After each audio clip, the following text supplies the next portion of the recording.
ප්‍රශංසා වේවා හලෙලුයා ප්‍රශංසා වේවා. මගේ ආදර ප්‍රේමවන්ත නබි සාමාන්‍ය සමයේ 15 වෙනි දින කියවීම වලට යන්නේ. දැන් මේ කියවීම අද උන්වහන්සේ යහපත් සමරිතානුවරයාගේ උපමාවයි කතා කරන්නේ.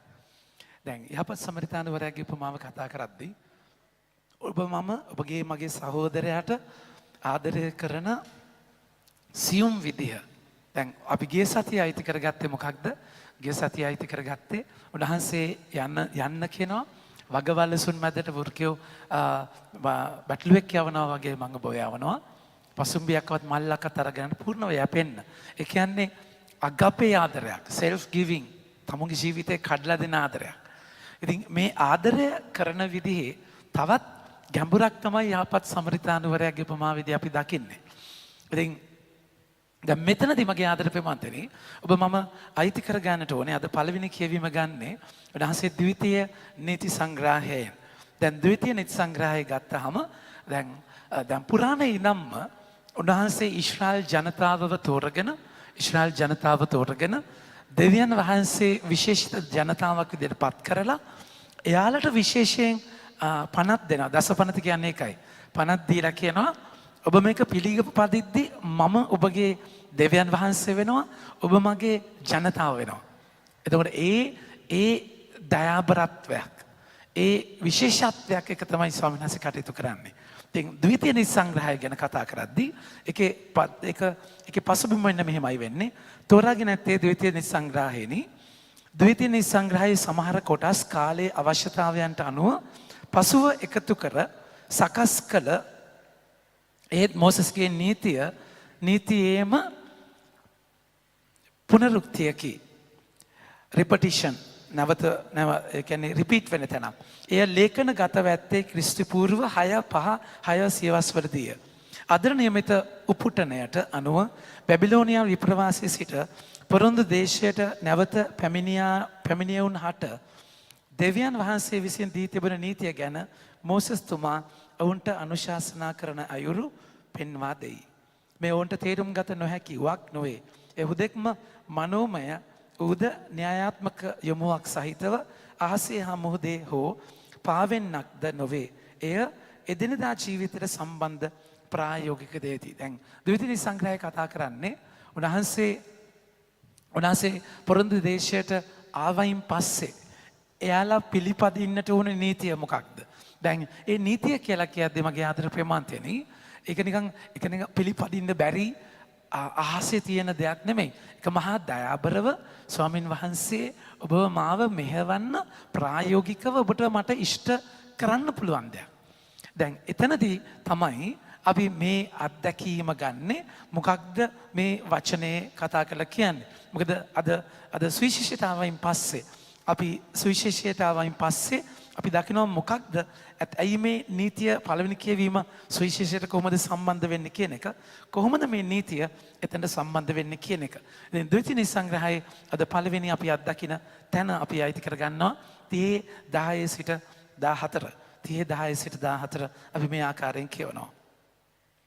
වචනේ කතා කරලා කියනවා එසේ වන්නේ මේ නීති සංග්‍රහය ලියා ඇති දෙවි සමිදානන් වහන්සේගේ ආඥාද නීති හා නියෝගද පිළිපදින පිණිස ඔබ උන්වහන්සේගේ හඬට කීකරු වුණොත් ඔබේ මුළු හෘදයෙන් සහ ඔබගේ මුළු සිතින් උන්වහන්සේ වෙත හැරී ආවොත් පමණකි.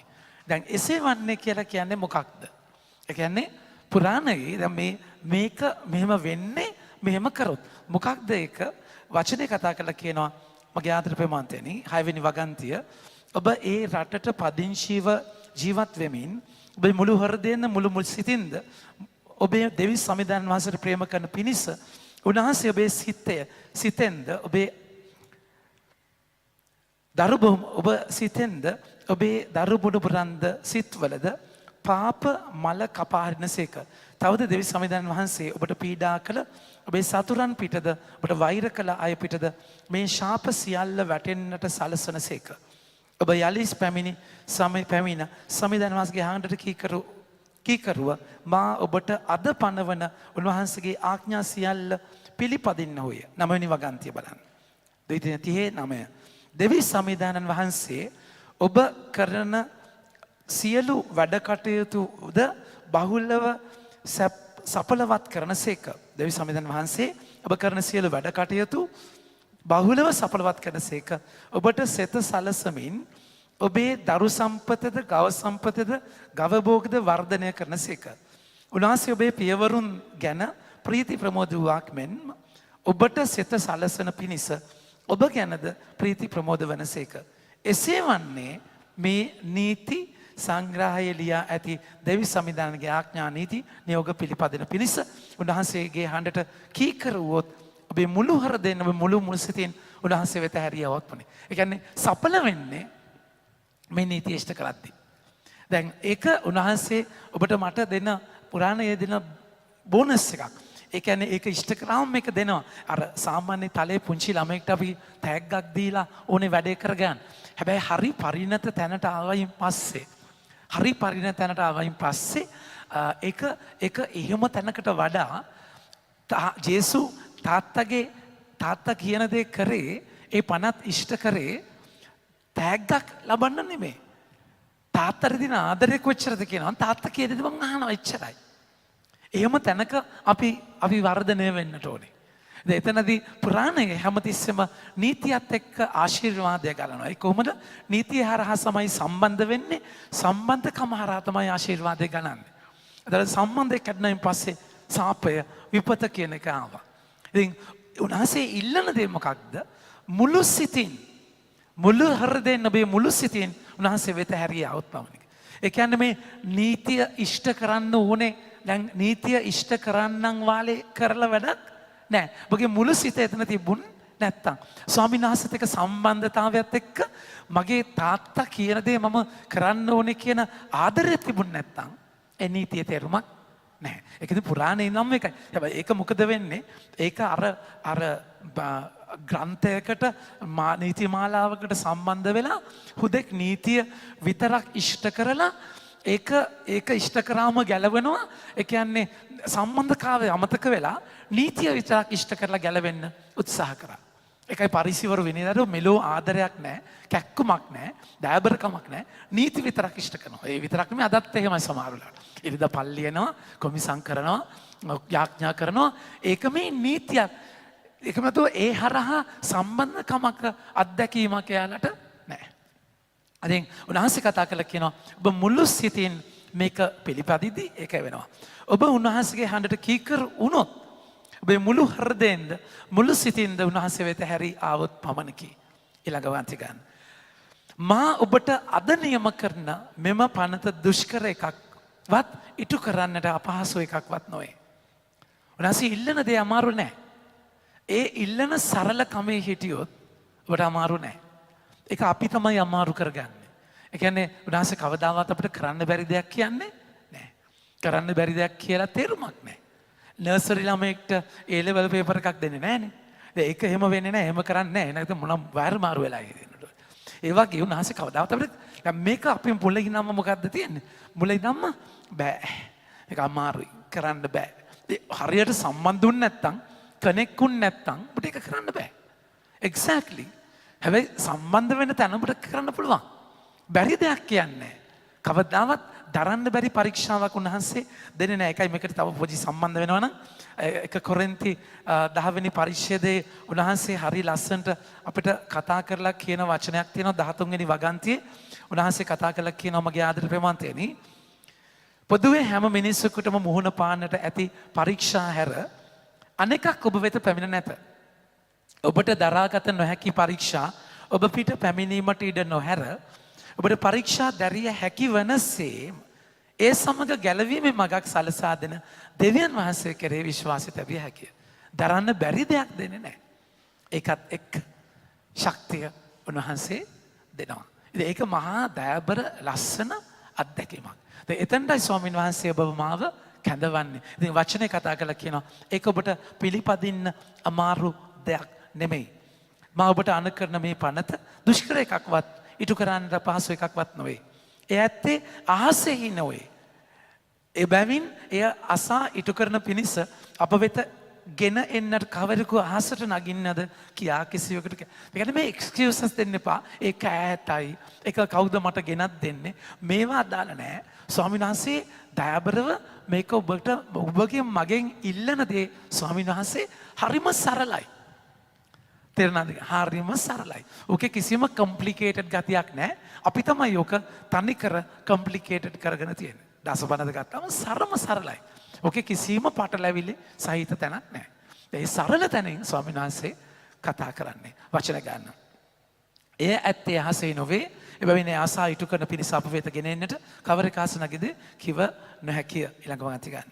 එච්චරයිද? එය ඇත්තේ මුහුදෙන් එතරද නොවේ. එබැවින් එය ආසා ඉටු කරන පිණිස අප වෙත ගෙන එන්නට කවරෙක මුහුද තරණය කරන්නේද කියා කිසිවෙකුට කිව නොහැකිය.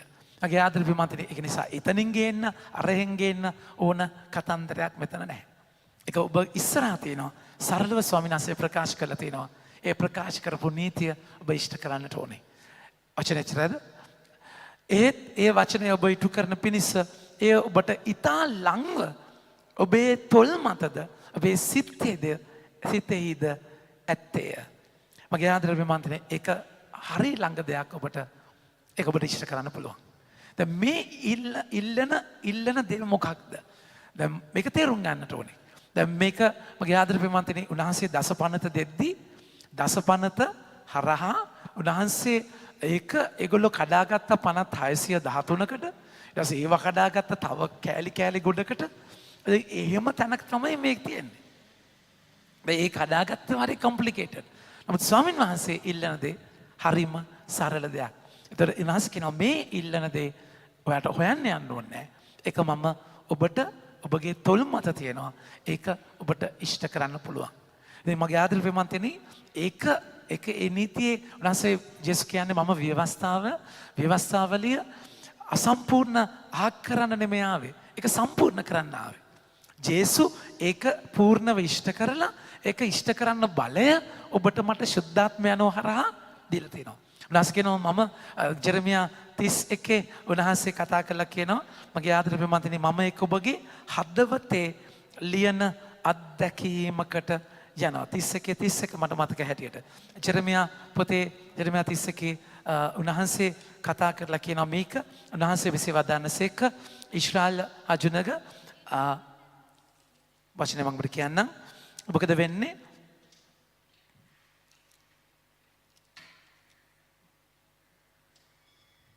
තිස්සකේ 33. ඒත් ඒ කාලේ පැමිණි විට මම මගේ අනපනත් ඔවුන් තුළ පිහිටුවා එය ඔවුන්ගේ සිත්වල ලියන්නෙමි. සිත්වල ලියනවා. ගල්පුරුවක නෙමෙයි. හදවතේ ලියන අත්දැකීමක්. ඒ කියන්නේ රිලේෂන්ෂිප් එකක්. හાર્ට් එකත් එක්ක ගන්න දෙනවා. ඒක තමයි මේ නීතිය මගේ ආදර ප්‍රේමන්තනි. මේක වෙනම අත්දැකීමක්. ජේසුස් තමයි මේක සම්පූර්ණත්වයට ගෙනාවේ. පූර්ණ සම්බන්ධතාවයක් තාත්තත් එක්ක තියාගෙන තාත්තගේ කැමැත්ත කරන එක තමයි මගේ ආහාරය කියද්දි. ජෝම් 4 උන්වහන්සේ 37 කතා කරලා කියනවා. 37 කතා කරලා කියනවා. මොකක්ද?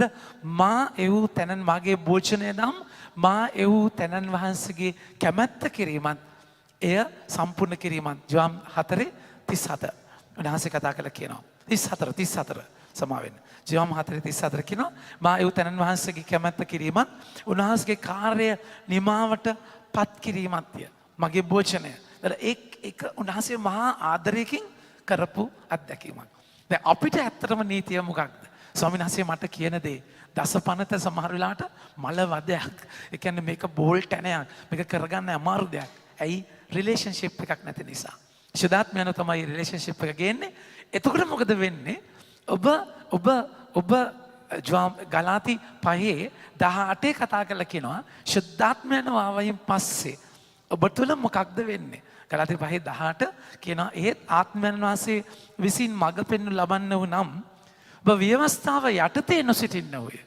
ඒ කියන්නේ ඒක නීතියක් හින්දා කරනවා නෙමෙයි. මම ඒක කරන්නේ ආදරය නිසා.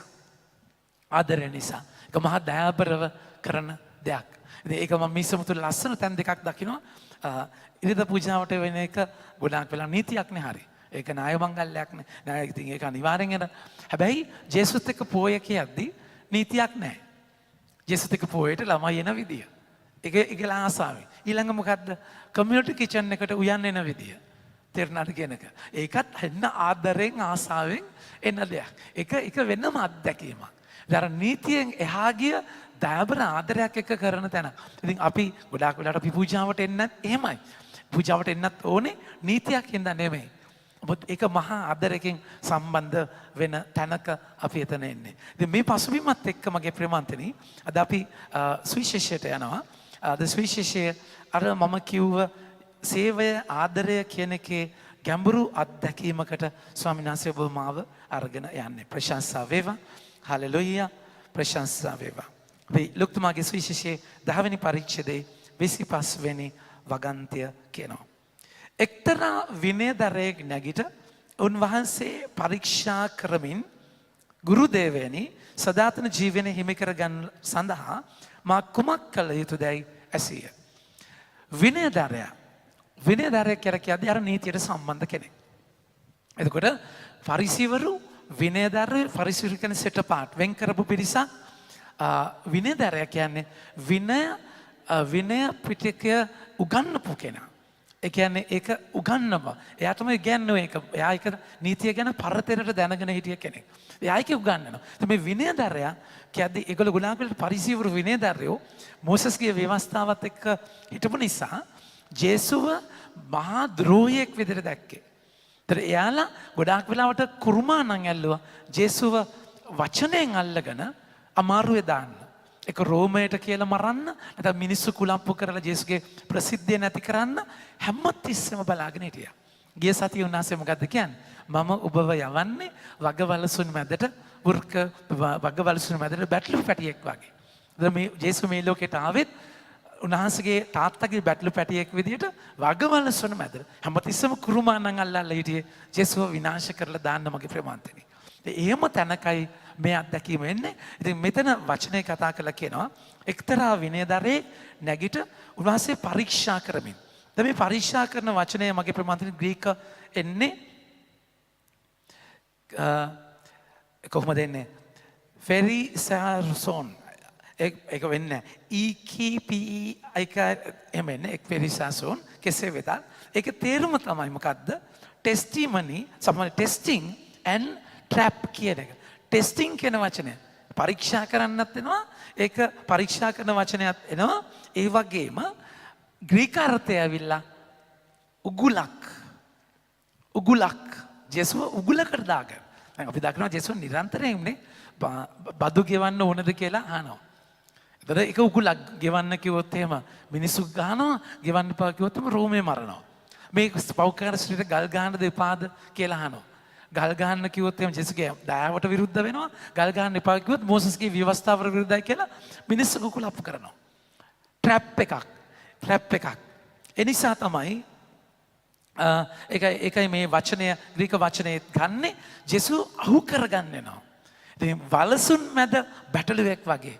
හැබැයි තාත්තා ස්ථීර වශයෙන්ම ජේසුත් එක්ක ඉන්නවා.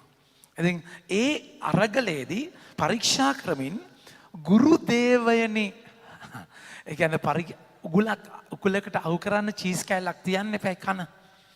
ඒ වගේ මොකක් කරේ ඇමක් තියන්න ඕනේ නැත්නම් ඇම කන්නේ නැහැ. ගුරු දේවේනේ කියලා කතා කරලා කියන්නේ මොකද්ද? ගුරු දේවේනේ කියන්නේ දැන් ඒක බටර් පාර ගාලා තමයි අහු කරගන්නේ. එතන එහෙමයි. ඒතර ඒක ගුරු දේවේනි කියන්නේ ෆ්ලැටරින් කියලා කියනවා. අහු කරගන්න රවට්ටන තැනක්. ගුරු දේවේනි සදාතන ජීවිතය හිමි කර ගනු සඳහා මා කුමක් කළ යුතුදැයි ඇසීය. දැන් වෙන පැත්තකින් එන්නේ සදාතන ජීවිතය ලබන්න. උන්වහන්සේ ඔහුට පිළිතුරු දෙමින් ව්‍යවස්ථාවලයෙහි ලියා ඇත්තේ කුමක්ද? ඔබ එය තේරුම් ගන්නේ කෙසේද ඇසුව. දැන් එයාගෙම උත්තරේ ගන්න. මොකද එයා විනයදරයෙක්නේ. ඒ නිසා ව්‍යවස්ථාව ස්වාමීන් වහන්සේ පුරාණ ගිවිසුමේ කියලා තියෙනවා පැහැදිලිවම කරන්න තියෙන දේ. ජේසු කිව්වේ අලුත් දෙයක් නෙමෙයි. ඒක ජේසු සම්පූර්ණත්වයට අරගෙන ගියා. ඒක කරන්න ජේසු බලය දුන්නා. හැබැයි ව්‍යවස්ථාවලියේ තිබුණේ ඒ දේ. එතන ඒක ඔබ කොහොමද ඒක තේරුම් ගන්නේ? ඔබ ව්‍යවස්ථාවලියේ තියෙන දේ තේරුම් ගන්නේ කොහොමද? එයා මගේ ප්‍රේමන්තනේ. ඇත්තටම එයා ජීනියස් කෙනෙක්. හොඳම පුදුම දැනුමක් තිබිච්ච මිනිස්සෙක්. එතකොට මොකද වෙන්නේ? ඔහු උත්තර දෙමින් නුඹේ මුළු හෘදයෙන්ද, නුඹ මුළු සිතෙන්ද, නුඹේ මුළු වීරයෙන්ද, නුඹ මුළු බුද්ධියෙන්ද, නුඹේ මුළු දෙවි ස්වාමින් වහන්සේටත් නුඹට ප්‍රේම කරන්නාක් මෙන් නුඹේ අසල්වැසියාටත් ප්‍රේම කරන්න. මගේ ආදර ප්‍රේමන්තයනි, දැන් මේක ඔබ මම තේරුම් ගන්න ඕන දෙයක්. තේරුම් ගන්න ඕන දෙයක්. මොකක්ද?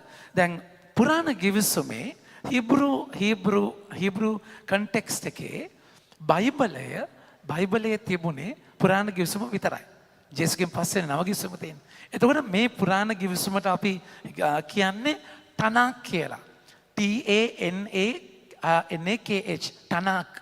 තනාක් කියන වචනය හැදෙන්නේ TNK කියන වචන තුනෙන්. ඒගොල්ලෝ සාමාන්‍යයෙන් ඒගොල්ලෝ හීබ්‍රු වල ස්වරාක්ෂර නැහැ මගේ ප්‍රමාණතනේ. ඒතර ඒගොල්ලෝ ස්වරාක්ෂර නැති වුනහම දැන් හිතන්න කලන කියන වචනේ ගන්න KALANA ඒ තමයි වවල්ස් වෙන්නේ. ස්වරාක්ෂර. ඒ වවල්ස් නැත්තම් සද්ද ගන්න බෑනේ අපිට. සද්ද ගන්න බෑ. වමන කා වෙන්නේ. LA ලා NA න කලන කියන්නේ ඒ විදියට. ඕනම වචනයක්. ඔය ස්වරාක්ෂර අයින් කරොත් එහෙම සද්ද නැහැ. නැත්තරම හොඳයි. ඒක වෙනම කතන්දරයක්. තේරුණාද කියලා. ඒ වගේ තමයි දැන් තනක් කියන වචනේ TNK තමයි ඒක පස්සේ තමයි ඒක දාලා තියෙන තනක්. දැන් T කියන්නේ තෝරා, N කියන්නේ නවීම්, K කියලා කියන්නේ කැටුවීම්. දැන් මේක ලොකුවට තේරුම් ගන්න ඕනේ. දැන් පළවෙනි කොටස තෝරා කියන එක මගේ ප්‍රමාන්තයනි තෝරා කියන එක තේරුම තමයි දැන් පුරාණ හීබ්‍රු බයිබලයේ පුරාණ ගිවිසුමේ තෝරා කියන තැනද මොකද තියෙන්නේ? ඒකේ තියෙන ලෝ එක ඩිරෙක්ෂන් එද වගේම ඉතින් මේ ඉතින් ප්‍රැක්ටිකල් කන්ඩක්ට් ලෝ එකේ තෝරා කියන කොටසේ හීබ්‍රු බයිබලයේ කොටස් තුනයි ප්‍රධාන කොටසක් තමයි තෝරා. ඒකේ තමයි ඔක්කොම තියෙන්නේ ප්‍රිසෙප්ට්ස් කළ යුතු දේ. දැන් මෙතනදී තෝරා කියන වචනය ඒකේ තව හීබ්‍රු රූට් එක එන්නේ යාරා කියන වචනෙන්. ඒ කියන්නේ ෂූට්. එහෙම නැත්නම් ඇරෝ. අපි කළ යුතු දේ පෙන්නපු දෙයක්. දැන් මම මේක කියන්න හේතුව මොකක්ද? ඔබ බලනොත් මොකක්ද මේ කියන්නේ කියලා කියන්න හේතුව දැන් ඔබගේ විවස්ථාවලිය මොකක්ද තියෙන්නේ කියලා ජේසුස් අහද්දී උත්තර දෙන්නේ මේ තෝරා කියන කොටසෙන්. අපි බයිබලය ගත්තාම අපි කියනවා පෙන්ටටියුක් නැත්නම් මුල් පංච පුස්තකය මුල් පොත් පහ බයිබලයේ තියෙන. බයිබලයේ තියෙන මුල් පොත් පහට අපි කියනවා පංච පුස්තකය. ඒ තමයි උප්පත්ති කතාපොත, ඊට පස්සේ නික්මයාම, ඊට පස්සේ ලෙවි ව්‍යවස්ථාව, ගණන් කතාපොත, ද්විතීය නීති සංග්‍රහය යන මේ පොත් පහ. මේ පොත් පහේ තියෙන සම්පූර්ණ නීති මාලාව ඔබ කළ යුතු දේ ගැන. ඉතින් මෙතනින් තමයි මේ මිනිස්සයා උත්තර දෙන්නේ. දැන් මේක පසුබිම අපි අයිති කර ගන්නවා නම් මගේ ප්‍රේමන්තනි මේ පසුබිමේදී උන්වහන්සේ කතා කළා කියනවා විනයදරයක් යනු දැන් විනයදරයක් නිජස්කින් අහන්නේ මෝසස්ගේ නීතිය ගැන ජීවිත කාලීන අධ්‍යයනයක යෙදුණු අයය. කියන්නේ මෝසස්ගේ ව්‍යවස්ථාවම හදාරපු අය. ඒ නිසා ඔවුන් නීතිදරයන් යනුවෙන්ද අමතනු ලැබූහ. පරිසිවරුන් හා එක්ව ඔහු ක්‍රිස්තුස් වහන්සේ හා උන්වහන්සේගේ පණිවිඩයට දැඩි ලෙස විරුද්ධ වූවා. ඔහු නිරන්තරයෙන්ම උන්වහන්සේගෙන් ප්‍රශ්න ඇසුවේ උන්වහන්සේ දෙන පිළිතුරු වලින් ජනතාව රෝම බලධාරීන් උසිගැන්වීමේ අදහසිනි. අද සුදු සුවිශේෂ අනුව උන්ගේ ප්‍රශ්න කිරීම වලට තරමක් දුරට අවංක බවක් තිබුණා හැකිය. අසල්වැසියා කවුද යන නිර්වචනය කිරීම බොහෝ උගදන්ට පවා ගැටලුවක් විය. මුලදී ඉන් ඇඟවුයේ ජුදයින් පමණකි. ක්‍රමයෙන් එය ඔවුන් අතර විසූ අන්‍ය ජාතීන්ද ඇතුළත් කර ගැනීම දක්වා ව්‍යාප්ත විය. අසල්වැසියා පිළිබඳ ක්‍රිස්තුස් වහන්සේගේ නිර්වචනය මෙතෙක් ඔවුන් කවදාවත් බලාපොරොත්තු නොවූ පරිදි අවශ්‍යතාවයෙන් පෙළෙන ඕනෑම කෙනෙකු යනුවෙන් අරුත් ගැන්විය.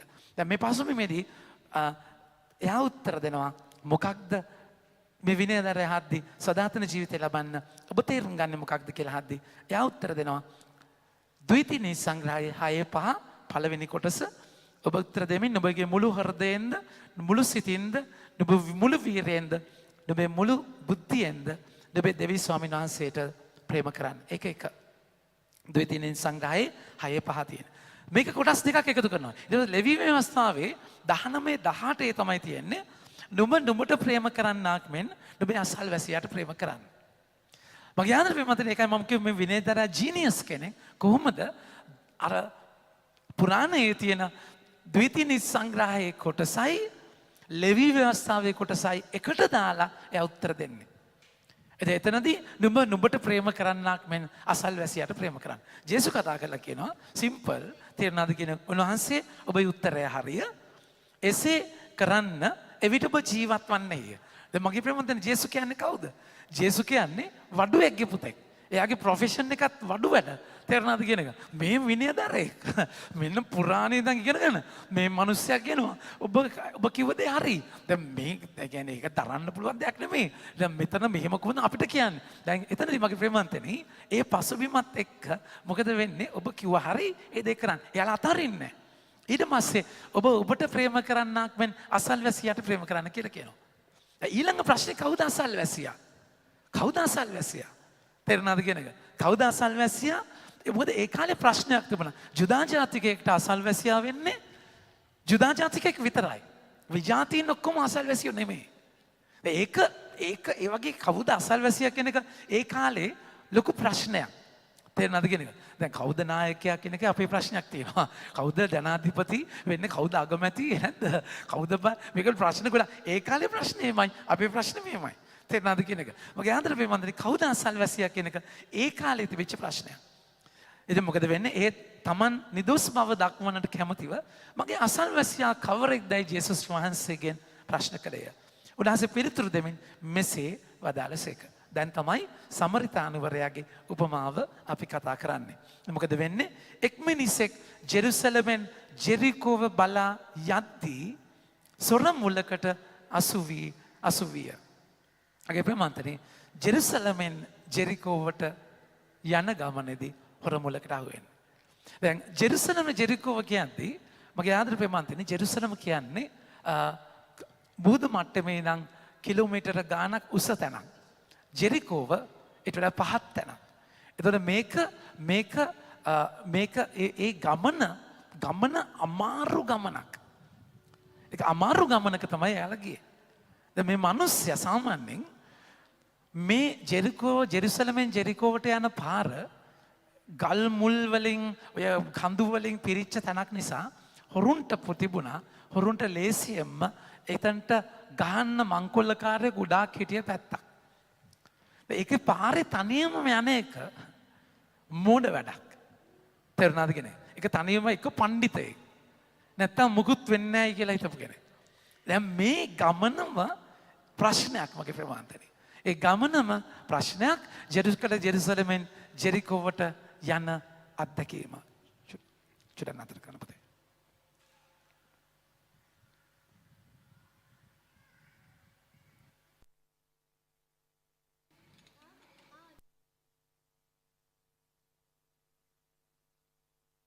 මගේ ආදර ප්‍රේමවන්තනි අපි නතර කරේ ජෙරිකෝවට යන පාර.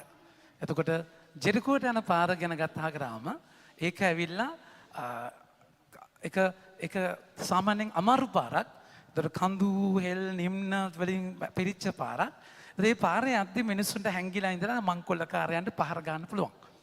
සාමාන්‍යයෙන් ඒක තනියම යන්නේ නැහැ. තේරෙනවද කියන එක? සාමාන්‍ය තනියම යන්නේ නැහැ. මොකද ඒක අදටත් ඒකයි. අදටත් ජෙරිකෝට යන පාර ඒ පාර කියද්දී ඒකේ පැහැදිලි ප්‍රශ්නයක් තියෙන තැනක්. මේ මිනිස්සයා තනියම යන්නේ ඇයි කියලා දන්නේ නැහැ. හැබැයි ඒක උපමාවක්. ඉතින් ඒක යනවා කියන එකේදීම තියෙනවා මෝඩකමක් නැත්තම් උද්දච්චකමක් නැත්තම් පඬිතකමක් ඒ වගේම අත්‍යවශ්‍ය කාරණාවක්. අත්‍යවශ්‍ය කාරණාවක්. ඉතින් ජේසු ජෙරිකෝවට යන පාරේ ජේසු නිතරම ගිය තැනක් මගේ ප්‍රවන්තනි. අත්‍යවශ්‍ය කාරණාවක් තියෙන්න පුළුවන් එතන ඒ ගමන යන්න. අපි නැවත සුවිශේෂයට අයිති කරගන්නවා. සුවිශේෂයේ මුල සිට අපි අයිති කරගමු. ජේසුස් වහන්සේ පිළිතුරු දෙමින් මෙසේ වදාළසේක එක් මිනිසෙක් ජෙරුසලමෙන් ජෙරිකෝව බලා යද්දී සොර මුලකට අසුවිය. එතකොට ජෙරුසලමෙන් ජෙරිකෝව. එතකොට ජෙරුසලම කියන්නේ දේව මන්දිරයේ තියෙන තැන. එතකොට ජෙරුසලමෙන් ජෙරිකෝවට යනවා කියද්දී ඊළඟ කාරණාව තමයි අපි නිගමනය කරන්න පුළුවන් මේ මිනිස්සයා ජුදා ජාතිකයෙක් කියන එක. ජෙරුසලමට යන්නේ සාමාන්‍යයෙන් ජුදා ජාතිකයෝ. සමහර ජාතිකයෝ යන්නේ නැහැ. මේ ජාතිකයෝ යන අඩුයි. එතකොට මෙයා ජුදා ජාතිකයෙක් දැන් ඔන්න ජෙරුසලමෙන් ජෙරිකෝවට ගමන් කරගෙන යනවා.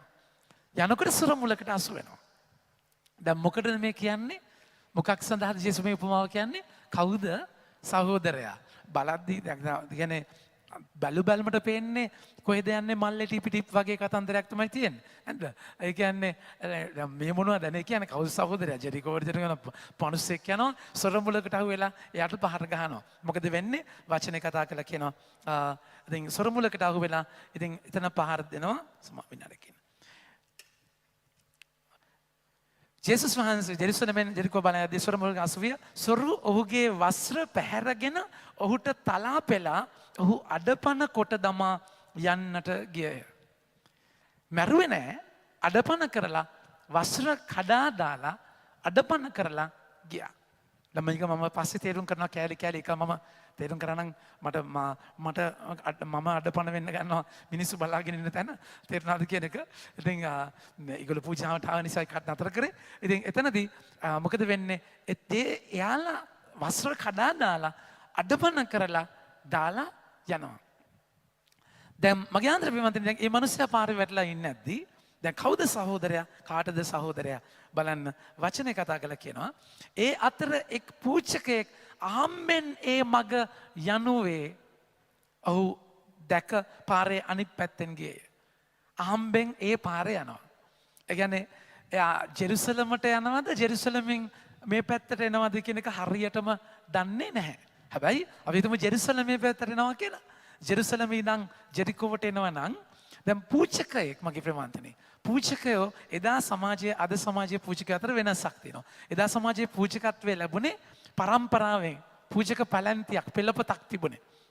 දැන් ඒක විශේෂ කැඳවීමකට වඩා පෙළපතකින් හම්බ වෙච්ච දෙයක්. ඒත් ඒගොල්ලෝ මගේ ප්‍රමාන්තනේ අවුරුද්දට ප්‍රැක්ටිකලි ගත්තාම අවුරුද්දට දෙපාරක් ඒගොල්ලන්ට chance එක තියෙනවා. අවුරුද්දටම දෙපාරක් දැන් දේවස්ථානයේ අතිශුද්ධ වූ ස්ථානය තියෙනවා, ශුද්ධ වූ ස්ථානය තියෙනවා. පිරිමි ඉන්න තැන ඉන්නවා, කාන්තාවෝ ඉන්න තැන, දරුවොත් එක්ක ඊට පස්සේ විජාතිකයන් ඉන්න තැන. එතන මේ අතිශුද්ධ වූ ස්ථානයේදී අතිශුද්ධ වූ ස්ථාන අතනට යන්න පුළුවන් නායක පූජකයට විතරයි. ශුද්ධ වූ ස්ථානයට යන්න පුළුවන් ඊළඟ කෙනාට. පූජකයාට යන්න පුළුවන් ශුද්ධ වූ ස්ථානයට. ඔබ ශුද්ධ වූ ස්ථානයට ගියයින් පස්සේ මගේ ප්‍රමාන්තනේ ඒකට යන්නත් අවස්ථාව තියෙන්නේ අවුරුද්දට දෙපාරයි. තේරුණාද කියන්නේ? එතන අවුරුද්දට දෙපාරයි. මේ එතකොට ඒගොල්ලෝ පූජකවරු සාමාන්‍යයෙන් ගොඩාක් වෙලාවට ජේවස්ථානයේ අසල තමයි ඉන්නේ. දැන් සැකරියස්ට ඔබට මතක නම් ඒ රොස්ටිකේ තමයි සැකරියස්ට ගාම්බ්‍රියල් කතා කරලා කියන්නේ එලිසබෙත් දරුවෙක් හම්බෙන්න ඉන්නවා කියලා. එතන මගේ ආදර ප්‍රමන්තනේ දැන් මේ මිනිස්සයා ජෙරුසලමේ නම් එනකොට දැන් එයා ඇවිල්ලා ඒ ඔක්කොම පූජක කටයුතු ඉෂ්ට කරලා එනවා. ඉතින් ෆුල් පිරිසිදු තැනක එන්නේ. ඉතින් පුරාණ කිවිසුමේ නීතිය තමයි මගේ ආදර ප්‍රමන්තනේ එහෙම එන වෙලාවේ ඔබ මල මිනියකට අත තිබ්බොත් ඔබ අපිරිසිදු වෙනවා. හරිද? මල මිනියකට අත තිබ්බොත් අපිරිසිදු වෙනවා. අපිරිසිදු වෙනවා කියන්නේ මෙයාට ආයි යන්න වෙනවා ජෙරුසලමට සතියක්. ඒ කියන්නේ ඒක මාර කට්ටක් ගන්න ඕනේ. සතියක් පිරිසිදු වෙන වත් පිළිවෙත් කරලා ආයි එන්න වෙන්නේ ගෙදර. තේරුණාද? මෙයා ගෙදර යනවා ඇතිනේ ජෙරුසලම ඉඳන් ගෙදර යනවා ඇති. ඉතින් මේක අර මාර කට්ටක් ගන්න වෙන තැන. දැන් මගේ අද විමත එයා කොහොමද දන්නේ මැරිලා කියලා? දැන් මිනිහා වැටිලා ඉන්නවා. මෙයා මේ පැත්තෙන් යනවා. තේරුණාද කියන එක මැරිලාද කියලා දන්නේ නැහැ. අඩපණ වෙලානේ. ළඟට ගිහිල්ලා බැලුවොත් තමයි තේරුණාද කියන එක දැනගන්නේ මැරිලා නැහැ කියලා. වැඩේ තියෙන්නේ දැන් ලේ ෂුවර් එකට මැරිලා නැති වුණාට ලේ තියෙනවනේ. තේරුණාද කියන එක? ලේ විලකන ඉන්නවා ඇත්තේ මේ මිනිස්සයා. ගාලා නේද? ලේ ගොඩක දැන් මලමිනියෙක් අල්ලමු මලමිනියෙක්ට අත තිබ්බොත් විතරක් නෙමෙයි අපිරිසිදු වෙන්නේ. ලේ වැරිච්ච කෙනෙක්ට අත තිබ්බත් අපිරිසිදු වෙනවා. ඉතින් ඒ නිසා මේ මිනිස්යාගේ අර ආගමික රිචුවල්ස් නිසා වත්පිළිවෙත් නිසා තම කම්මැලි නිසා නැත්නම් ෂේප් එකේ මොකද වෙන්නේ? දැක්කාම නොදැක්කාසේ පාරේ එහා පැත්තේ යනවා. ආදරේ ප්‍රතිවිරුද්ධ වචනය වෛරය නෙමෙයි. ආදරේ ප්‍රතිවිරුද්ධ වචනේ සංවේදී නැතිකම. What is opposite of love is not hatred, rather it's indifference. තේරුණාද කියන එක? එයා ඒක දැක්කේ නෑ වගේ යනවා. කවුද සහෝදරයා? දැන් ඔන්න එකයි මෙතනට එන්නේ. ඊළඟට යනවා. එසේම ලෙවියෙක්ද තැනට පැමිණ ඔහු දැක පාරේ අනිත් පැත්තෙන් ගියේය. ලෙවියෙක් කියන්නේ පූජකයට උදව් වෙන කෙනෙක්. ඒත් මෝසස්ගේ ව්‍යවස්ථාව අනුව මාර පිළිවෙල. දැන් ජේසු ගාන ගැහිලා බලන්න තේරුණාද කියන අර ඇවිල්ලා පූජකයෙක් මේ ඇවිල්ලා ලෙවියෙක් දැන් මේ ආයකමීට කතා කරලා කියන්නේ අසල්වැසියා කවුද කියලා තේරුම් ගන්න. ජේසු මේ කොහෙද යන්නේ මගේ ආදර ප්‍රියමන්තනේ. එයත් එහෙමම යනවා. එයාටත් එහෙමමයි. එයා ආයි ජෙරුසලමට යන්න ඕනේ, පිරිසිදු වෙන්න ඕනේ, එන්න ඕනේ. වත් පිළිවෙත් මාර කට්ටක් කන්න වෙනවා. ඒ නිසා එහෙමම යනවා. ඊළඟ වගන්තිය බලන්න. ඒ මගින් ගමන්ගත් එක් සමාරිය ජාතික මිනිසෙක්. මගේ ආදර ප්‍රියමන්තනේ. සමාරිය ගැන ඔබට පොඩ්ඩක් ඉගෙන ගන්න වෙනවා. හරිද? දැන් උන්න අහගන්න. දැන් මේවා එච්චරම සෙට් වෙන එකක් නෑ. හැබැයි අහගන්න මට උගන්වන්න මගේ ඩියුටි එක ඒකයි. බයිබල් ස්ටඩි දේශනා නෙමෙයිනේ.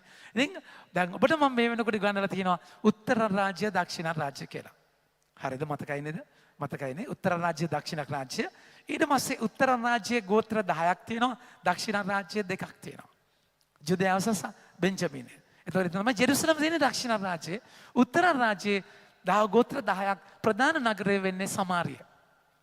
එතකොට මගේ ප්‍රියමන්තනේ උත්තර රාජ්‍යයේදී ඒක අපි දකිනවා ක්‍රිස්තු පූර්ව 720 දී මට මතක හැටියට ක්‍රිස්තු පූර්ව 720 දී මොකද වෙන්නේ මගේ ප්‍රියමන්තනේ ඒක ඒ රාජ්‍ය අල්ල ගන්නවා සම්පූර්ණයෙන්ම ඒ රාජ්‍ය අල්ල ගන්නවා ඒ රාජ්‍ය අසිරියාව 721 දී අසිරියාව අල්ල ගන්නවා අසිරියාව අල්ලගෙන මොකද කරන්නේ එතන හිටිය මිනිස්සුන්ව ඒගොල්ලන්ගේ රාජධානියට අරගෙන යනවා එතනට ගෙනල්ලා ඒගොල්ලන්ගේ අනිත් අල්ලගත්ත මිනිස්සුන්ව එතනට දැන් ජුදා ජාතිකයන්ට පිරිසිදුයි කියලා කියන්නේ ජුදා ජාතිකයෝ විතරයි.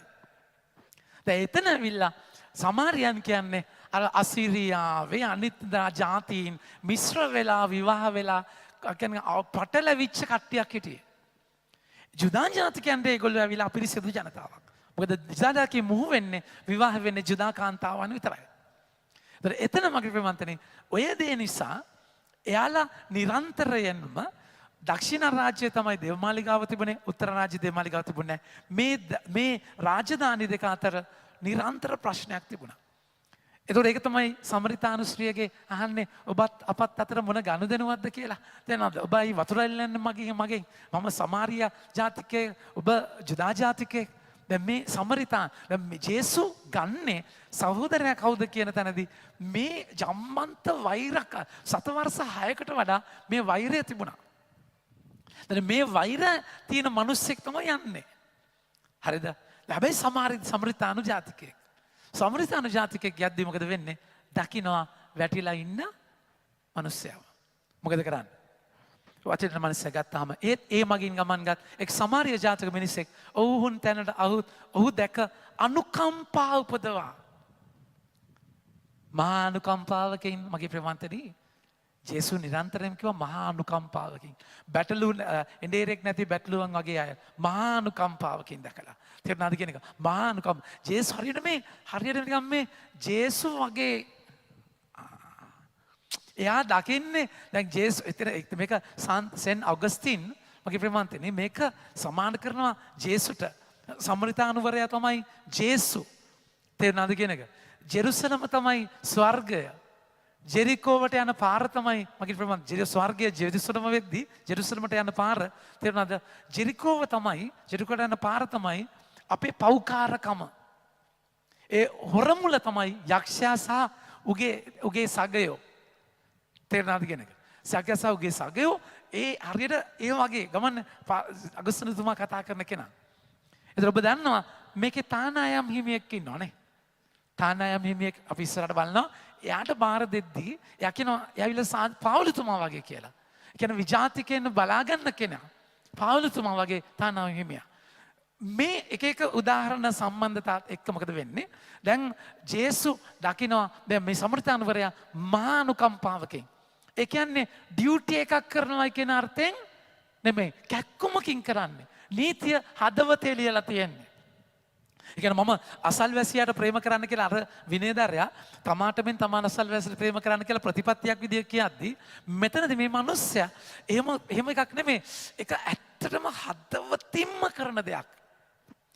මගේ ආදර ප්‍රියමන්තනේ එකක් තමයි ඇයි සමරිතානුවරයාට එහෙම කරන්න පුළුවන්? එයාව ප්‍රතික්ෂේප වෙච්ච කෙනෙක්. පූජකයා කියද්දී ප්‍රසිද්ධ, ලෙවි කියද්දී ස්ටේටස්. සමරිතානුවරයා අර ජුදා ජාතිකයන් විසින් ප්‍රතික්ෂේප කරපු මිනිස්සෙක්. බිඳුණු හදවත තුලින් ගලන ආදරයක්. ප්‍රතික්ෂේප මිනිස්සු මිනිස්සයා දන්නවා එයා කොච්චර මානසික ගුටි කාලා වැටිලා ඉන්න තැන් තියනවාද මේ මිනිස්සයා එමයි කියලා. ඉතින් මොකද වෙන්නේ? වචනය ගන්න ඔහු වෙතට ගොස් තෙල් හා මිදිඋෂ ගල්වා තුවාල බැඳ තමාගේ මුර්ගයා පිට හිඳුවා තානායමට ගෙන ගොස් ඔහු බලාගත්තේය.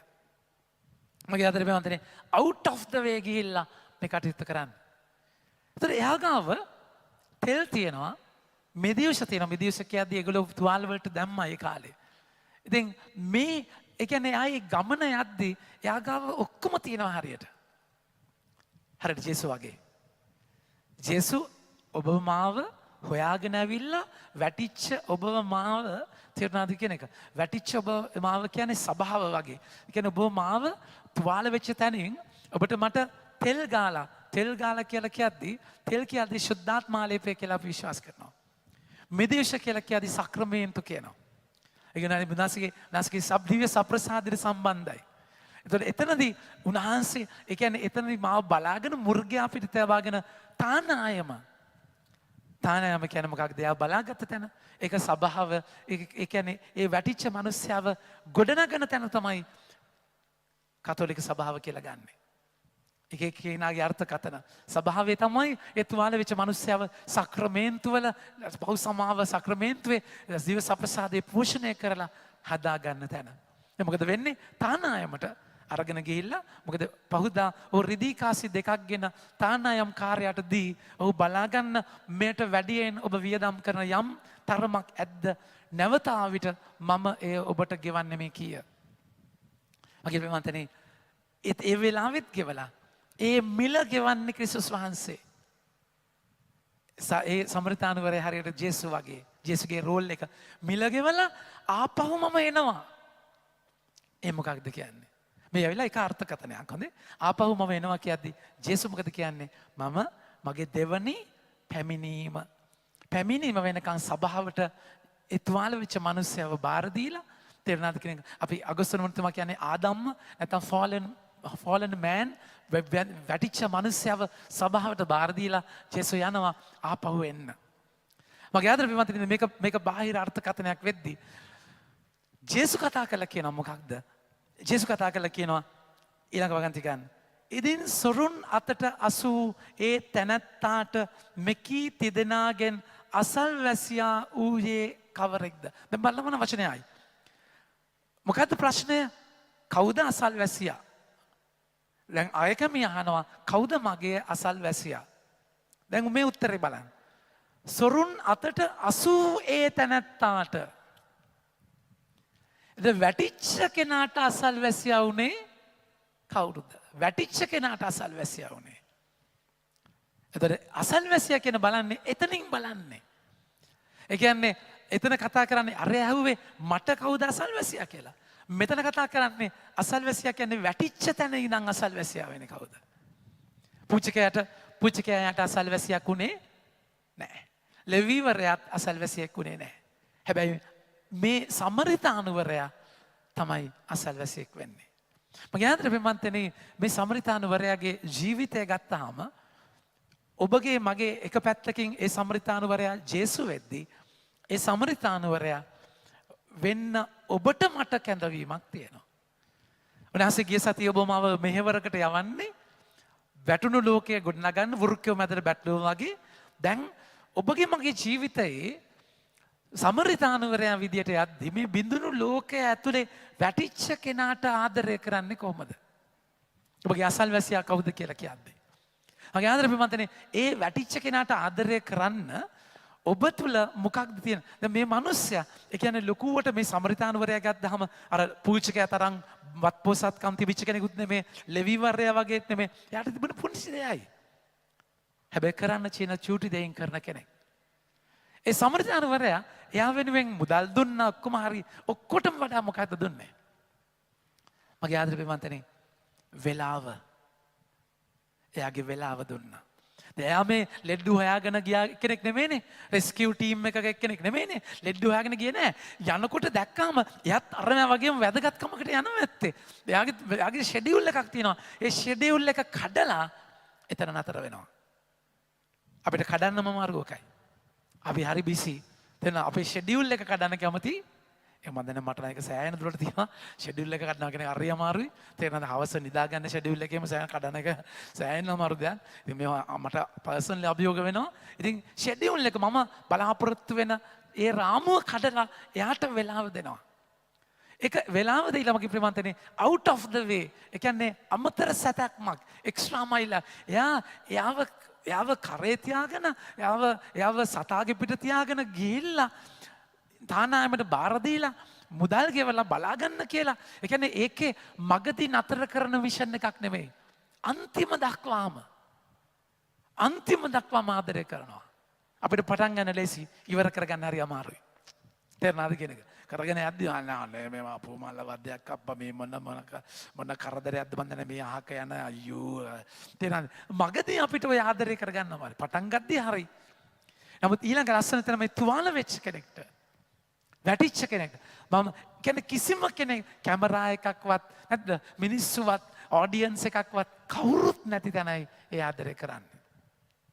ඒ මනුස්සයාට ප්‍රතිඋපකාර ඒ මනුස්සයා කවුද කියලා දන්නෙත්, ජුදා ජාතිකයෙක්ද මොකෙක්ද කියලා දන්නෙත් නැහැ. ඒ කියන්නේ අපි දන්නවා මෙයාව හොඳ කරලා ගොඩ ගත්තොත් මේ බූතලේ සෑහෙන තියනවා, හොඳ දෙයක් ලියා ගන්න පුළුවන් කියලා උදව් කරන අයත් ඉන්නවා. කවුරුත් ඕනේ එහෙම වුණාම නැද්ද? අපි අම්මලා තාත්තලා එහෙම බලාගෙන නැද්ද? ඒ කියන්නේ ඉඩම තාම ලියලා නැත්තම් බලා ගන්නවා අන්තිම මොහොත වෙනකම්. මොකද කොහොමරින් ඇඩ්‍රස් සයින් එක ගන්න ඕනේ ඉඩම ඔප්පුවේ නැද්ද? ඒකද බලාගෙන එහෙමනම් සමහරිතානවරු ඕන තරම් ඉන්නවා. එහෙම නෙමෙයි. අනිත් පැත්තේ මට කරයිද කියන සැකයක් එක්කත් මගේ ප්‍රේමන්තනේ එයා බලා ගන්න ලස්සනක්. එතනදී ඔබට මට සමරිතානුවරයෙක් වෙන්නට. ඒ කියන්නේ ඔබට මට තව කෙනෙක්ට සහෝදරයෙක් වෙන්න. ස්වාමීන් වහන්සේ කියලා කියන්නේ ඒකයි. අවශ්‍යතාවයේ ඉන්නේ කවුද? එයාට මම සහෝදරයෙක් වෙන්න. මට සහෝදරයා කවුද නෙමෙයි. අර යන්නේ මගේ සහෝදරයා කවුද? තමාට මෙන් තම අසල්වැසියා. මගේ අසල්වැසියා කවුද? නෑ, මගේ අසල්වැසියා නෙමෙයි. මම අසල්වැසියෙක් වෙන්න. මට සහෝදරයෙක්. ඒ කියන්නේ මගේ ඩියුටි එකක් මගේ ප්‍රේමන්තනේ. ඒක කරන්න ඔබට බලයක් ඕනේ. ඒක උන්වහන්සේ කතා කරලා කියන්නේ 1 ජෝවාන් 4:19 උන්වහන්සේ කතා කරලා කියනවා අප ප්‍රේම කරන්නේ උන්වහන්සේ පළමු කොට අපට ප්‍රේම කළ බැවිනි. 1 ජෝවාන් 4:19 උන්වහන්සේ කතා කරලා අප ප්‍රේම කරන්නේ උන්වහන්සේ පළමු කොට අපට ප්‍රේම කළ බැවිනි. එයා ඒ ආදරය කියන්නේ යවනු ලබන කෙනෙක්. ඒකයි එතනදී මම ඒ ආදරයෙන් තමයි ආදරය කරන්නේ.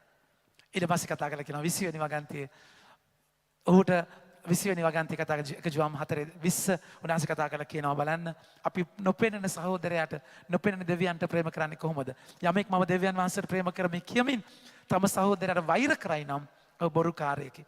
පෙනෙන සහෝදරයාට ප්‍රේම නොකරන්නාට නොපෙනෙන දෙවියන් වහන්සේට ප්‍රේම කළ නොහැකිය. දේව මන්දිරේ නම් එන්නේ නැද්ද? ජෙරුසලමේ නම් එන්නේ. දෙවියන් වහන්සේ අත්දැකලා ලොකු කතන්දර එන ලොකු ටොක්ස්. නමුත් මෙතනදී ප්‍රැක්ටිකලි එක කරගන්න බෑ. නීතිය තියෙනවා පෙට්ටි එක දාලා නැද්ද? නීතිය ලියාගෙන ඉන්නවා. හැබැයි කියන දේ කරගන්න බැරි තරම්. ඒකයි ව්‍යවස්ථාව ජේසු සම්පූර්ණත්වයට ගේන්නේ. ජේසුම ඒ විදියට ආදරය කරලා මගේ ප්‍රේමන්තනේ.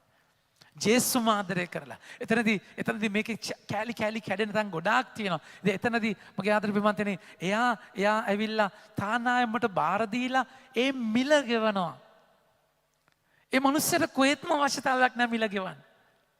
හැබැයි මිල ගෙවනවා. ජේසුයි ඒ මිල තුවාලවල මිල උන්වහන්සේ ගෙව්වේ. තුවාල සුව වෙන්න ඒ ඖෂධය උනේ ජේසුගේ මලේ. ඔබ මාව සමරිතානුවරේ ඔබ මාව වැටිච්ච කෙනෙක් වෙද්දී ජේසු මට යහපත් සමරිතානුවරයෙක් වෙලා මට බලය දුන්නේ මට හම්බ වෙන මට හම්බ වෙන වැටිච්ච මිනිස්සුන්ට යහපත් සමරිතානුවරයෙක් වෙන්න.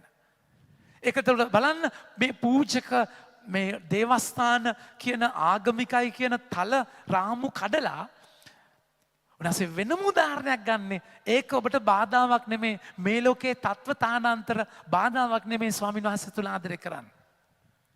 එතනදී ස්වාමීන් වහන්සේ ඔබට මට කතා කළ කියන්නේ. මගේ ආදර ප්‍රියමන්තනේ එනිසා මේක ලොකු අභියෝගයක් චැලෙන්ජ් එකක් විශේෂයෙන්ම මේ කාලය තුළ ඔබගේ ඔබට මට සහෝදරයෙක් වෙන්න ස්වාමීන් වහන්සේ ආරාධනා කරන ගැඹුරු අත්දැකීමක්. ඔබ දයාව දැක්කු තැනැත්තා යයි විනයදරයා කීය. මගේ ආදර ප්‍රියමන්තනේ කලින් වදගන්ති ගන්න පුතේ. ඉදින් සොරුන් අතට අසූ ඒ තැනැත්තාට මෙකී තිදෙනාගෙන් අසල්වැසියා වූයේ කවරෙක්ද කියා ඔබ සිතන්නවුද? එහෙම කිව්වහම මගේ ප්‍රමාන්තයනේ අර ආයකමියා ඉන්නේ. සම වෙන මේ විනයදරයා ඉන්නේ. සමරිතානුවරයා කියලා ජේසුස් පැහැදිලිව කියනවා නේද? සමරිතානුවරයෙක් ගියා කියලා. ඒ මනුස්සයා කටින් ඒ කියන්නේ ඒක කියන්නවත් කැමති නැහැ. සමරිතානුව කියලා කටින් කියන්නවත් කැමති නැහැ. ඔහුට දයාව දැක්වූ මනුස්සයා. ඒ තරමටම බෙදිච්ච අත්දැකීමක්. බෙදිච්ච මානසිකත්වයක්. එයා ඒක කියන්නවත් එයා කැමති වෙන්නේ නැහැ මගේ ප්‍රමාන්තනේ. එනිසා තමයි ස්වාමීන් වහන්සේ ඒ මිනිසයාට අවසානයේ කතා කළ කියන්නේ. ඔය දයාව දැක්කු තැනැත්තා යයි විනයදර කිය. ඔබත් ගොස් එසේම කරන්නයි ජේසුස් වහන්සේ ඔහුට වදාළසේක. මොනවද ගැලවීම ලබන්න කරන්න ඕනේ? මේක ශුද්ධතම ෆ්‍රැන්සිස් පාප් වහන්සේ කියනවා. මේක යාගේ ආකල්පය ජේසුස් ට්‍රැප් කරන්න හැදුවා. මේ ඔක්කොමත් එක්ක මේ උපමාවේ ආරම්භය සහ අවසානය ඔබට මට ස්වර්ගයට යන පාර කියා දෙන උපමාවක් කියලා. මොකක්ද? සදාතන ජීවිතය ලබන්න ඕනේ මොකක්ද කරන්න ඕනේ? මේ මිනිස්සයාට කියනවා යන්න ඒ සමරිතානුවරයා වගේ ඔබත් කරන්න. ඒ කියන්නේ මොකක්ද? උන්වහන්සේ මතේතුමාගේ 26 වෙනි පරිච්ඡේදය කතා කරලා කියනවා ඒ දවසේදී ස්වාමීන් වහන්සේ තේරුණාද එල්ලුවන් බැටළුවන් වෙන් කරනවා වගේ වෙන් කරලා උන්වහන්සේ අවසානයේ කතා කරලා කියනවා 26 වෙනි පරිච්ඡේදයේ මගේ ආදර ප්‍රමාන්තනේ ඒ 25 වෙනි පරිච්ඡේදයේ උන්වහන්සේ කියනවා බලන්න 25 වෙනි පරිච්ඡේදයේ 4 වෙනි වගන්තියේ දෙවනි කොටසේ 35 වෙනි වගන්තිය කියනවා මන්ද මම සාගිනිව සිටීමෙමි ඔබ මට කන්නට දුන්නෝය. පිපාසව සිටීම ඔබ මට බොදන දුන්නෝය. ආගන්තුකව සිටීමෙමි ඔබ මා ගෙදරට පිළිගත්තෝය. වස්ත්‍ර නැතිව සිටීම ඔබ මට වස්ත්‍ර දුන්නෝය. රෝගීව සිටීම ඔබ මා බලාගත්තෝය.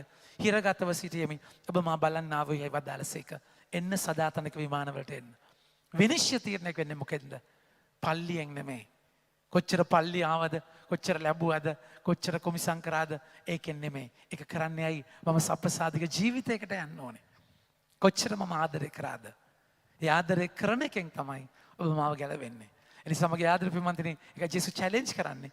යන්න ඔහු කරාසේ අර පල්ලි බදාගෙන ඉන්නේ. අය විනය දන්න විනය පිටකය ආයිතින් උපරිම දන්නවා. හැබැයි වැඩක් නැහැ.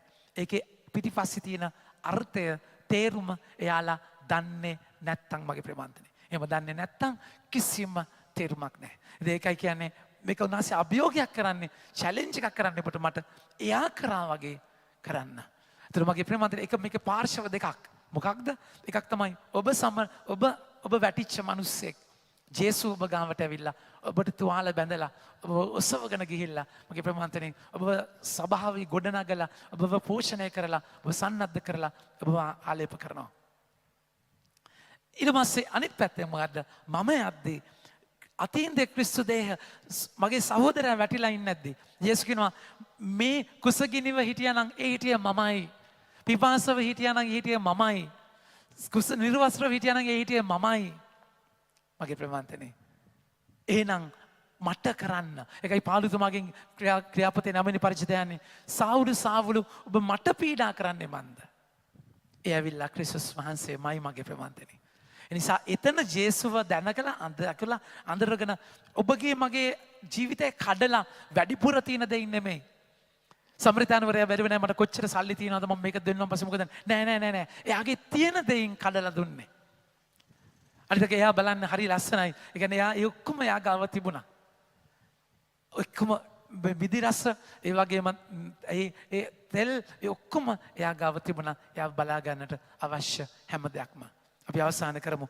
උනාසි දෙවන කියවීමේ උනාසි කොලොස්සිවරුන්ගේ ලිපිය කතා කරන දේ. ඒකේ පුංචි හැඳින්වීමක් තියෙනවා. මේකට ගැඹුරු කියවීමක් නිසා මගේ ප්‍රමාන්තනේ අයිති කරගමු. මීට පෙර වගන්තිවල 1 සිට 14 කොලොස්සිවරුන්ගේ ලිපියේ ශුද්ධ පාවුලතුමා කොලොස්සිවරුන් තුල තිබූ දෙවියන් වහන්සේගේ උතුම් තිරිණයක් වන සිත් හැරීමට කැඳවීම ලද්දින පටන් දිනපතා ඵල දරන සුළු ශක්තිමත් විශ්වාසය ගැන ප්‍රශංසා කරයි. එයාලා ප්‍රශංසා කරා එයාලගේ විශ්වාසය ගැන. ඔහු තවදුරටත් ඔවුන් වෙනුවෙන් යාඥා කරන බවද කියයි. මන්දයත් එවිට ඔවුන්ට ආලෝකය වෙත රැගෙන මේ කැමැත්ත හා අරමුණ ගැන සම්පූර්ණයෙන්ම අවබෝධයක් ඔවුන්ට ලැබෙන නිසාය. මේ උන්වහන්සේගේ ප්‍රේමවන්ත පුත්‍රයාණන්ගේ රාජ්‍ය උන්වහන්සේ තුළ අපගේ මිදීම සුරක්ෂිතය පාප කමා කරනු ඇත. එලෙසම ශිදෝ පාලුතුමා ක්‍රිස්තුස් වහන්සේ දේවත්වයේ මෙන්ම මනුෂ්‍යත්වයේද යථාර්ථයට හානි නොවනසේ මාංශගත වූ ක්‍රිස්තුස් වහන්සේ ගැන තතු පහදා දෙන්නට යයි. මේ මනුෂ්‍යයාගේ මාර්ගයෙන් මනුෂ්‍යත්වයේ මාර්ගයෙන් දේව පුත්‍රයාණෝ සකල මැවිල්ලම මැවුම් කරුවාණන් හා සමගි කළහ. සකල මැවිල්ල තුල හා ශුද්ධ සභාව තුල වන උන්වහන්සේගේ පරම බලගතු වැඩ සිටීම ගැන අවධාරණය කරයි. පලස්තීනයේ ජීවත් වුණු මියගිය නමුත් මලවුන්ගෙන උත්තාන වූ මෙම පුද්ගලයා ක්‍රිස්තුස් වහන්සේ දෙවියන් වහන්සේගේ දෘශ්‍යමාන ස්වරූපය වනසේක. මම කියවද තේරෙයි මම මොකක්ද කියන්නේ කියලා. ශුද්ධ පෞලතුමා පවසන පරිදි සියලුම දෘශ්‍යමාන අදෘශ්‍යමාන දෙවි දේවතාවුන් හා භූතාධිපතීන්ද මවන ලද්දේ ක්‍රිස්තුස් වහන්සේ විසිනි. එසේ පවසනට හේතුවක් තියෙනවා. මොකක්ද? එසීනිවරු කියලා පිරිසක් හිටියා.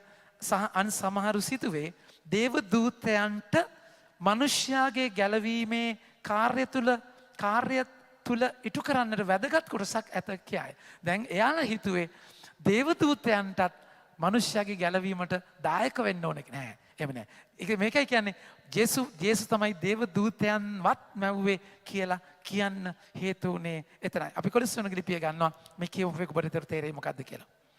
ක්‍රිස්තුස් වහන්සේ අදෘශ්‍යමාන දෙවියන් වහන්සේගේ දෘශ්‍යමාන ස්වරූපයව මුළු මැවිල්ලේ අගතැන් ගන්නාසේක. පේන්නේ නැති දෙවියන් වහන්සේගේ දෘශ්‍යමාන ස්වරූපය. පේන කෙනා තමයි ජේසු. නොපෙනෙන දෙවියන් වහන්සේ අපිට මට පේන විදියටයි ජේසු ආවේ. ඒතර ජේසු කියන්නේ දෙවියන් වහන්සේමයි. මගේ ප්‍රේමවන්තනේ එතකොට ජේසුගේ ස්වරූපය බලන්න. මිනිස්සාව මැව්වේ කාගේ ස්වරූපයටද? දෙවියන් වහන්සේගේ ස්වරූපයට. එතකොට මේ ස්වරූපයක් තියෙන්නේ. ඒ ස්වරූපය තමයි ජේසුගේ ස්වරූපය. මගේ ආදරේ ප්‍රේමවන්තනේ මිනිස්සයා කියන්නේ එච්චර වටින කෙනෙක්. ඒකයි වැටිච්ච මිනිස්සයාට උදව් කරන්න කියලා කියන්නේ. එතන ජේසුමයි ඉන්නේ කියලා දකින්න කියලා කියන්නේ. එතන අදෘශ්‍යමාන දෙවියන් වහන්සේගේ දෘශ්‍යමාන ස්වරූපය ක්‍රිස්තුස් වහන්සේ.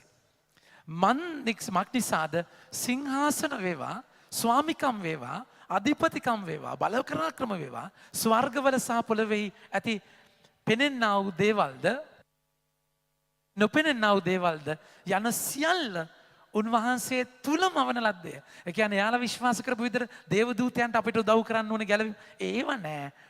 ජේසු ඉන්නේ. ජේසුයේ හැම කෙනෙක්වම මැව්වේ. හැම දෙයක්ම වල දෙන්නේ ස්වාමීන් වහන්සේ. වචන ගන්න. නොපෙනෙන්නා වූ දේවල් යන සියල්ල උන්වහන්සේ තුලම වන ලද්දේ. සියලු දේ උන්වහන්සේ කරන කොටගෙන උන්වහන්සේ උදෙසාද මවා තිබේ. ඒ කියන්නේ මොකක්ද? හැම දෙයක්ම උන්වහන්සේගෙන් තමයි ආවේ. උන්වහන්සේ උදෙසාම වල තියෙන්නේ. මගේ මේ වැටිච්ච මිනිස්සයාත් ඒ පාරේ යාව දකින්න මටත් මමත් උන්වහන්සේ උදෙසා ඉන්නේ. ඒතර වැටිච්ච මිනිස්සයව ගොඩ ගන්න එක මගේ කාර්යය. මොකද උන්වහන්සේගේ උදෙසා යාට කාර්යයක් තියෙනවා. මට උන්වහන්සේගේ කාර්යය කරන්න මට යුතුයකමක් තියෙනවා. මම උන්වහන්සේ උදෙසාම වල තියෙන්නේ. ඒ නිසා තමයි මම ඔබට ප්‍රේම කළාක් මෙන්. උන්වහන්සේ ජෝන්තුමාගේ 15 වෙනි පරිච්ඡේදය මොකද්ද කියන්නේ? පුරාණයේ ලෙවි ව්‍යවස්ථාවේ ඔබට ප්‍රේම කරාසේ ප්‍රේම කරන්න කිව්වට මගේ ආදරේ මන්තනේ උන්වහන්සේ ජෝන්තුමාගේ 15 වෙනි පරිච්ඡේදයේ ඔබට මට කතා කරලා කියන්නේ මම ඔබට ප්‍රේම කළාක් මෙන් ඔබත් එකිනෙකාට ප්‍රේම කරන්න. 17 මා ඔබට අන කරන දේ මේ එකිනෙකාට ප්‍රේම කරන්න. මා ඔබට ප්‍රේම කළාක් මෙන්. තේරුණාද කියන එක? මා 12 මාගේ ආඥාව නම් මා ඔබට ප්‍රේම කළාක් මෙන් ඔබත් එකිනෙකාට මම ආදරය කරේ කොහමද? ඔබ වැටිලා ඉන්නේ නැද්දි මම ප්‍රතික්ෂේප වෙච්ච කෙනෙක්. මාව ප්‍රතික්ෂේප වෙච්ච කෙනෙක්. මම ආදරය කරපු විදිහක් තියෙනවා. එතන බලන්න අනිත් පැත්තෙන් ගත්තාම මම මේ ලෝකෙට ඇවිල්ලා වැටිච්ච මිනිස්සයා වගේ මාව වට්ටලා මට ගහලා මගේ ඇඳුම් ගලවලා ඔබ වෙනුවෙන් මම වැටිලා ඉන්න තැනක. ඒ ඇගිලා උන්වහන්සේගේ ජනතාව මගේ සහෝදරයා වැටිලා ඉන්න තැන මට එතන කාර්යයක් තියෙනවා. ඒ කියන්නේ මම ජේසු මට ආදරය කරේ කොහමද? ඒ වගේ ආදරය කරන්න. ගන්න අද වචනය ගන්න දෙවෙනි කියවීම. උන්වහන්සේ සියල්ලටම පළමුවෙන් සිටිනසේක සියල්ල උන්වහන්සේ තුල පවතින්නේය. උන්වහන්සේ සභාව නැමැති ශරීරයේ හිසය. මගේ ආදරේ ප්‍රමන්තනේ උන්වහන්සේ හිස නම් ඔබ මම අවයව. එපිස 1:23 කතා කරලා කියනවා. උන්වහන්සේ හිස මම අවයව. එතන මොකද වෙන්නේ? ඒ අවයව නම් මගේ ප්‍රමාන්තනේ. ඒ තවරන්න මහේ ස්වභාව උන්වහන්සේගේ ශරීරයයි හිසවන සියල්ල ඒකාබද්ධ කරන ක්‍රිස්තුස් වහන්සේට සම්බන්ධ වූ විට එකම සර්ව සම්පූර්ණයක් වේ. ඒ අන තමයි මම ක්‍රියාත්මක කරන්න ඕනේ. ජේසු ආදරය කරා වගේ ආදරය කරන්න. ඒ වැටිච්ච මිනිස්සයාට සමරිතානුවරයෙක් වෙන්න, සහෝදරයෙක් වෙන්න. ජේසු මගේ සහෝදරයා වුණේ මට ඒ සහෝදරයාට ආදරය කරා. මම කාලකන්ණි තැනක වැටිද්දි උන්වහන්සේ මට සහෝදරයෙක් වෙලා මම වැටිච්ච කෙනාට මට සහෝදරයෙක් වෙන්න ස්වාමීන් වහන්සේ ආරාධනා කරනවා. උන්වහන්සේ සබාවෙන් නැමැති ශරීරයේ හිස ඒ මූලාරම්භය මරණයෙන් උත්ථානය වීමෙහි ප්‍රථමයානෝය.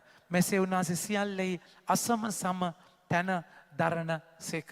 සමරිතානුවරයා අර මිනිස්සයව දාලා ගියා නම් මැරෙයි. තේරුණාද කියන්නේ? දාලා ගියා නම් මැරිලා තියෙයි. හැබැයි උස්සගෙන ගිහලා බේරගත්තේ. හැබැයි උන්වහන්සේ ඔබ මාව මරණයෙන් නැගිටිනවා. මරණය කියලා කියන්නේ පාපය නිසා ඔබට මට අයිති වෙන දේ. ඒකෙන් උන්වහන්සේ උන්වහන්සේ මැරිලා ඔබ මාව මරණයෙන් නැගිටින අත්දැකීමකට ගන්නවා. බන්ධ දේව කැමැත්තට අනුව දේවත්වයේ පරිපූර්ණතාවය ක්‍රිස්තුස් වහන්සේ තුල විය. කියන්නේ දේවත්වයේ පූර්ණ වෙලා තියෙනවා ක්‍රිස්තුස් වහන්සේ තුල. උන්වහන්සේ කාරණ කොටගෙන මුළු විශ්වයම තමන් හා සමදි කර ගැනීමට පියාණන් වහන්සේ සතුටු බැවින් කුරුසේ මත පුත්‍රයාණන්ගේ යාගික රුධිරය හේතු කොටගෙන සමාදානය ඇති කරමින් උන්වහන්සේ කාරණ කොටගෙන සගලවත් මෙලවත් ඇති සියලු දේ සමගි කරසේක. ජුදා සමාරිය තරහ වෛරය මේක බද්ධ කරනවා, මේක බ්‍රිජ් කරනවා, මේක සම්බන්ධ කරලා ඒ වෙනුවෙන් ඒ කියන්නේ ඒ තුවාල වෙච්ච තැනින් ඔබව මාව එකතු කරගෙන සම්බන්ධ කරගෙන මහා සමගී කර ගැනීමේ කාර්යයකට උන්වහන්සේ ඔබ මාව කැඳවනවා. මගේ ආදර ප්‍රමාන්තනේ. ඉතින් මේක අයිති කරගමු. ගිය සතියේ උන්වහන්සේ කතා කරපු ඒ වචනය, ඒ ගිය සතියේ වචනේදී කතා කරේ මොකක්ද? ඔබ යන්න, මම ඔබ යවනවා. හැබැයි ඒ යවන තැන අද උන්වහන්සේ කියා දෙනවා ඔබ ආදරය කරන්න ඕන විදිය. මම ඔබට ආදරය කරා විදියට. ඒ කියන්නේ වැඩිපුර දෙයින් නෙමෙයි. තමුන්ගේ දේ කඩලා ආදරය කරන්න සමරිතානුවරයා ඔබට මට උදව්වක් වෙනවා. ඔබ මට ආදර්ශයක් වෙනවා. අමෙන්.